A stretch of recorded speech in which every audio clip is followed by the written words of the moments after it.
Empire, chaos, primarchs, jealousy, betrayal, and war. My dear friends and foes, yes, we are back with some more Warhammer 40k. And today I am talking about the Horus Heresy. You know, that one time when a dysfunctional family and its drama ruined the fun for an entire galaxy. Now, let's start this off again by stating that I know fuck about shit when it comes to Warhammer 40k. I'm just exploring this steaming pile of lore and you guys are invited to the party. So feel free to correct me or give recommendations of things to look into because it's really easy to get lost in this kind of stuff. And yes, I know this whole shebang is like a 60+ book series that's still ongoing to this day and I have read exactly 0. I can't be bothered, I am sorry. But all my info is from the internet, so we just can't assume it as an absolute truth. Yeah. So back in them old days, in the year 30,000, before our God Emperor was turned into an overclocked Stephen Hawkins, there was the Great Crusade. You see, the Emperor just has risen as the new ruler of Terra, which was Earth, and was planning on a grand campaign in order to reunite the human worlds that were spread throughout the galaxy because they were disconnected for reasons. And in order to aid him on his crusade, he made some genetically and magically enhanced sons who would become the Primarchs. But before his sons could mature, the gods of chaos rolled up in an unmarked white van and lured them in with the promise of Pokemon cards and Beyblades, as their mother stood by and basically just waved them off.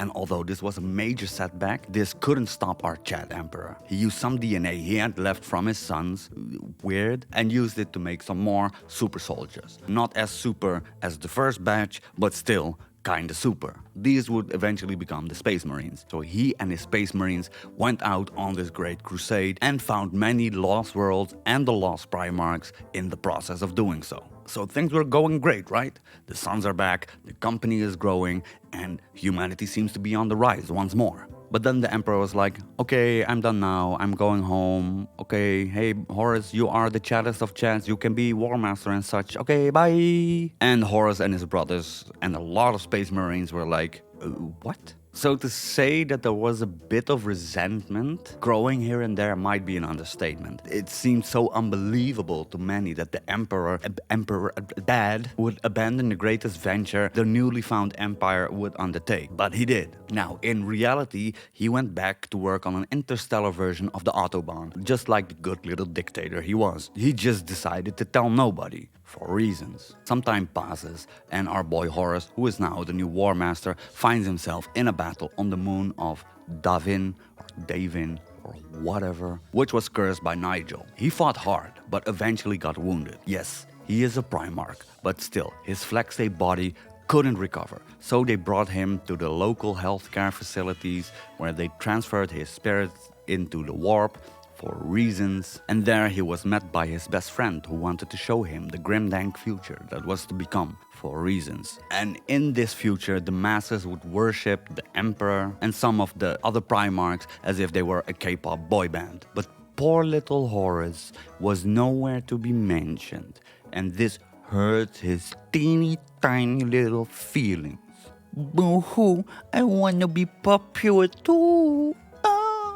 So, the forces of chaos, disguised as his best friend in the warp, tricked him into this false belief and offered him a deal. You give us Dad and we'll give you the galaxy. And Horus was like, I'd say less. But then Horus's brother Magnus showed up for reasons and was like, no, Horus, he's a liar. Don't listen to him. Trust me, I'm your brother. And Horus said, nope. So jealous little Horus started off by recruiting some of his fellow Primarchs and their legions of Space Marines to join him in his coming battle against Dad. Angron, Fulgrim, Mortarion, and Logan were to join him first, and with these names nobody should be surprised that they turned out to be bad guys. Some other dudes joined them since they were due a spanking of Dad, and eventually this rebellious alliance grew to problematic proportions. But there still was Magnus the Red, the Primarch of the 1,000 Sons that was aware of Horus's downfall, and he was like, I'm going to tell Dad.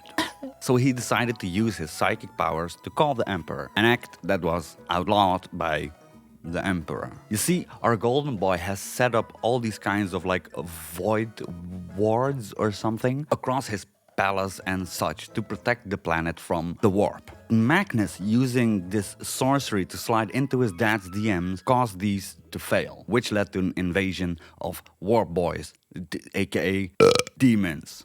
The raw psychic energy released in this event deep-fried the brains of millions of people. It was basically TikTok all over again. And millions more got killed in shockwaves and the following relentless attacks of demons. Now, this all happening made Dad think that it was actually Magnus who had fallen to the dark side, chaos. So he sent out the Space Wolves to bring him in, and Magnus, being defeated and hunted by his dad's soldiers, yeeted himself into the warp and dedicated himself to a two-headed bird demon god. If you can't beat him, join him, I guess. So Horus was lucky because this enabled him to further his plans largely unnoticed. Right up until the Battle of Isstvan III. Isstvan.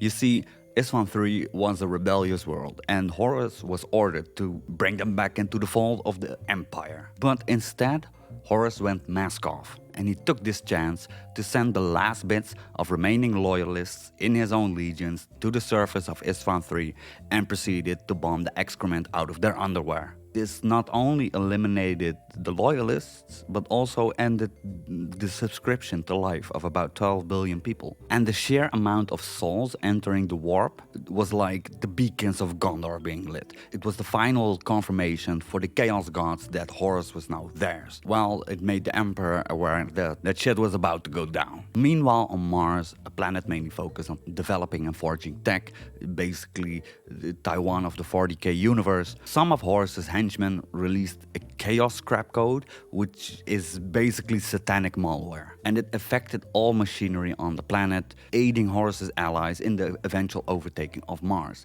This event would be known as the Schism of Mars, and the reason why this is a significant event is because it's basically as if China would have taken Taiwan. Now, things weren't looking too good for the Emperor. Although being pained by the betrayal of his chaddest son, the Emperor decided to go all out and sent 7 full legions of Space Marines to bring in Horus and his fellow turncoats. But what he didn't know was that 4 of the 7 Primarchs he sent over there were already seduced by Vader, Horus. The legions approached Isstvan V, the place where Horus had set up camp, and they sent out a first wave of 3 full legions, which were met by heavy resistance from Horus and his allies. So heavy that they eventually had to fall back to the drop site where they hoped to get reinforced by the remaining 4 legions, only to be met with some knives and bullets in their back. This event was to be known as the Drop Site Massacre and saw almost the entirety of 7 full legions being lost, either to betrayal or, alivened. This major victory for Horus led to the rebellion spreading like wildfire and turning the entire Imperium on its head. He even claimed his own interstellar empire called the Dark Empire. Now, a ton of battles and stuff happened, but I'm not going too deep into detail of each of these because I'm lazy, but some of the most important things happening were the resurfacing of Magnus the Rat and his legions, who were now servants of Tzinch and eventually sided with Horus, the Battle of Molex, where Horus got access to a warp gate which gave him like a +10 buff on his psychic stats, and Logan telling Horus that he is that guy and trying to overthrow him, and failing to do so.